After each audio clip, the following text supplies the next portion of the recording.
The terror cult has gained a ruthless new leader dubbed the Sword of Revenge, sparking fears of fresh attacks in the West. Saif al-Adel, from Egypt, is thought to be the new chief of the terror group, and has set about recruiting hordes of ISIS fighters. The ex-military general has been called a brilliant and ruthless strategist, and is expected to take over from Ayman. A senior British terrorism expert told the Daily Mirror, compared to Zawahiri, he is likely to be a much more effective leader, at least so or more so even than bin Laden. It comes following rumors that Zawahiri has died, prompting intelligence agencies to ready themselves for an al-Qaeda rebrand. Zawahiri took the reins from Osama bin Laden following his death in 2011, but has not been seen for years. Colonel Richard Kemp, who monitored Saif's movements for the government in the 2000s, told the Mirror, he is highly likely to be the new leader as he is hugely respected amongst al-Qaeda, but crucially he also respected amongst Islamic State. Not only could he be the new boss of al-Qaeda, but he could also entice members of ISIS to join al-Qaeda or cause some kind of fusion. There is cooperation between groups like this, but Saif is so well respected that he could cause even greater cooperation. Or has an intelligent,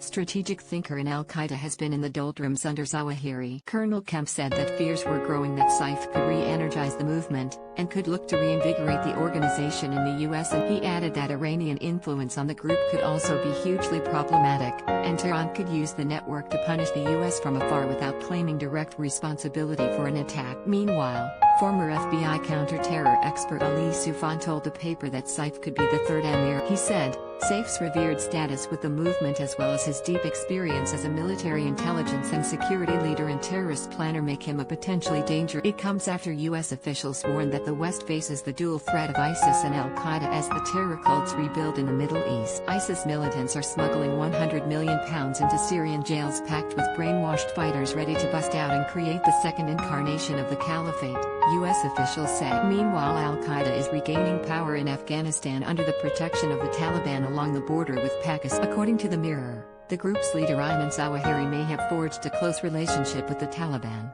an Islamic fundamentalist group which is still waging war against what the US Treasury believes Taliban groups have discussed joining forces with militants funded by. This is despite former President Donald Trump's administration claiming to have brokered a peace deal with the Taliban last